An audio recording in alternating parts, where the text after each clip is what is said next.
What's up, y'all? Ben Visser, the Heartland Maker here. Today we're going to be doing another project video. This one is going to be making these wood frame glasses. They're made out of solid walnut with prescription lenses. Got the lenses from my old pair of glasses which broke. Arm broke off, so I still had the frames were in good shape, the lenses were in good shape, so I traced the frames, traced the lenses on a piece of walnut, and got to work. Let's see how I did it. The first step is cutting down the wood to a more manageable length. Glasses don't need to be 3 foot wide, so cut it down. And as you can see, this piece of walnut I'm using has some incredible grain and some incredible figure that really comes through on the finished product. And as you can see, there's this knot here, or what used to be a knot. And I cleaned that out with just a little flathead screwdriver, which is about the only good thing flathead screwdrivers are used for these days. And I plan on filling that with some black epoxy, and you can see me mixing that here. I wanted to use some black epoxy so it was subtle in the end product, but it still had some visual interest. That was my idea there.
As you guys can see, the tracing was a little bit wonky, and that's just due to things moving while you're tracing and stuff like that. I wasn't too concerned at this point just because I was going to have to resell this board anyway to get the glasses thinner. I just wanted to get a rough size and shape of everything. And this was another thing that surprised me is the lenses are essentially as big as the frames. So I was going to have to make my frames a little bit bigger anyway so I could correct some of that wonkiness there, or right now as you can see, and some of it I could correct later at the bandsaw. So little wonky, I'm aware, but fortunately the end product is a little bit more symmetrical, we'll say.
When doing tight corners with a bandsaw like that nose you're seeing right there, you do have to do these relief cuts, otherwise your blade's going to get caught and you're going to be really annoyed at yourself and your machine and everything in between, and it can be a little bit dangerous. So always cut those relief cuts in when you're doing tight corners. It makes it 1,000 times easier, and as you can see, the end result is as clean as anything.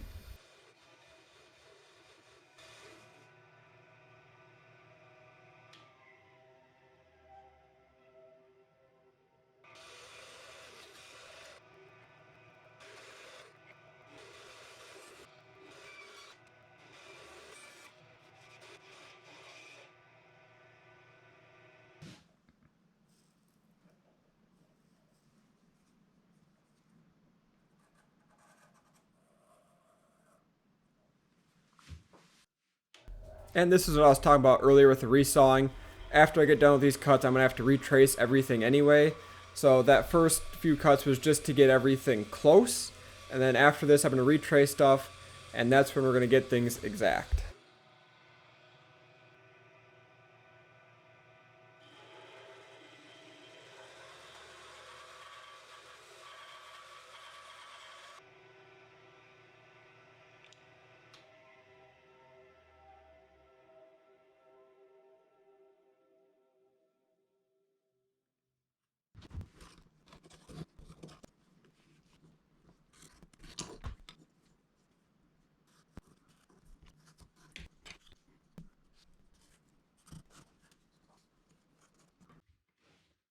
And this was the sketchiest part of the whole operation. This is just a little handheld jigsaw. I wish I had a scroll saw at this moment, but I didn't, so I had to clamp down the workpiece to my workbench and hope and pray the violent vibrations that this jigsaw produces wasn't going to snap anything or break anything. Luckily it didn't, but as you can see, I had to make a whole bunch of different cuts just to even make this thing work, and the finished cuts were far from perfect, so we had to break out the Dremel and then sand to the line. I tried really, really hard not to get close to the line with the jigsaw just because I didn't want any unsightly gaps. So I figured I'd be able to sand down way easier than I could jigsaw close to the line. And I was right. I could sand down. It just took a very, very long time. As you can see here, I was a long ways away from those lenses fitting in. So I'm going to save you the pain and agony of watching all of that sanding. So here we can see we're closer to the end result, and really you're going to see that the lenses fit in there darn near perfectly. So I'm really happy with the approach I made or went with, even though it did take like 2 hours or more of sanding even to get to this point. Once they fit in, and once I was happy with how they fit in, I could sand the rest of the frames.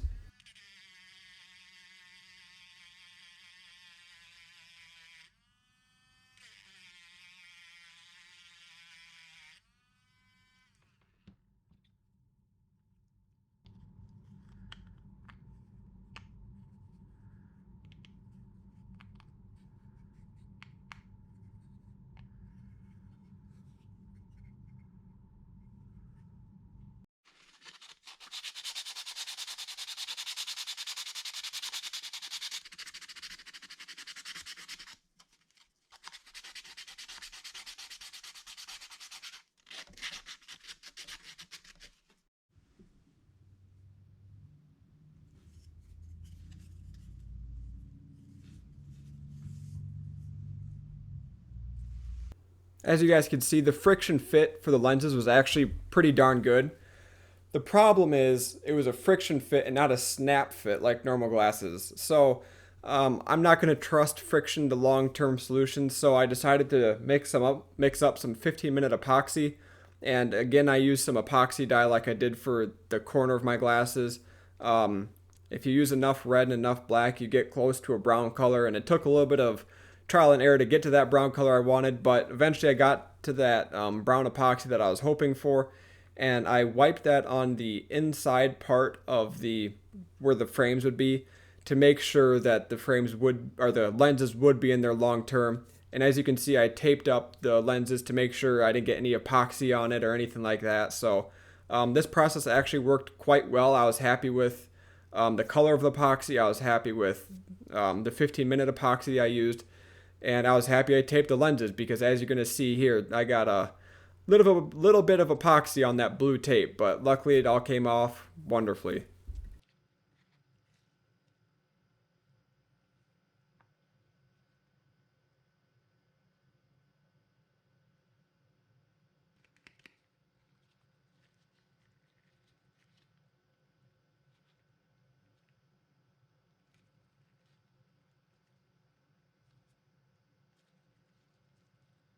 I apparently didn't film this part, but you can see an X-Acto knife in my hand, and I cut along the edge of the epoxy and lenses just so I could peel the blue tape off easily and then make a nice clean line in the end product.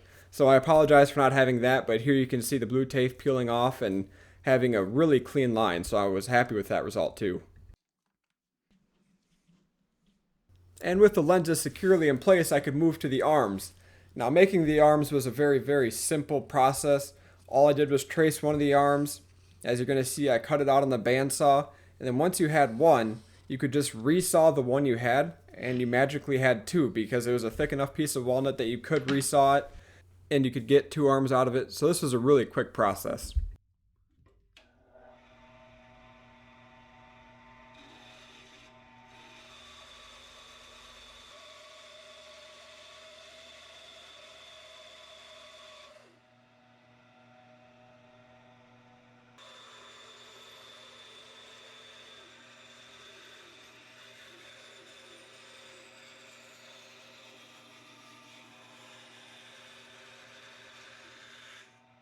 And voila, we magically have two arms of glasses.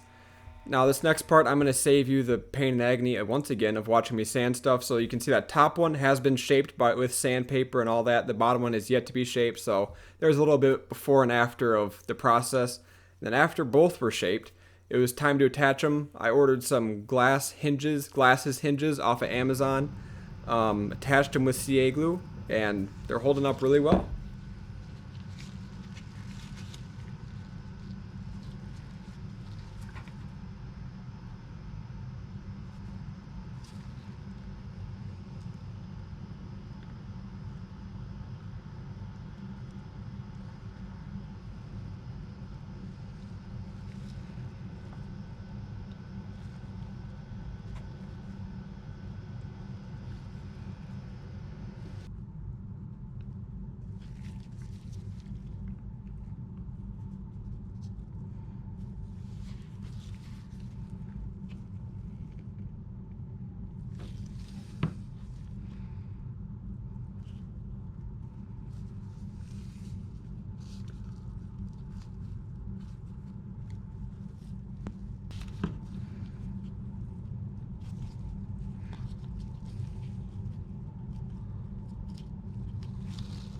And the last step was to retape the lenses and put some finish on it. I used oil-based polyurethane because I'm going to be getting these things wet when I clean the glass lenses. So I wanted to make sure the wood was going to repel water sufficiently, and that's what oil-based polyurethane is going to do. It's a water-resistant, waterproof finish. So here we see it hanging to dry, and then here we see the final product. As always, thanks for watching. If you enjoyed this week's video, I'd appreciate a like, and if you want to see more videos like this, please consider subscribing.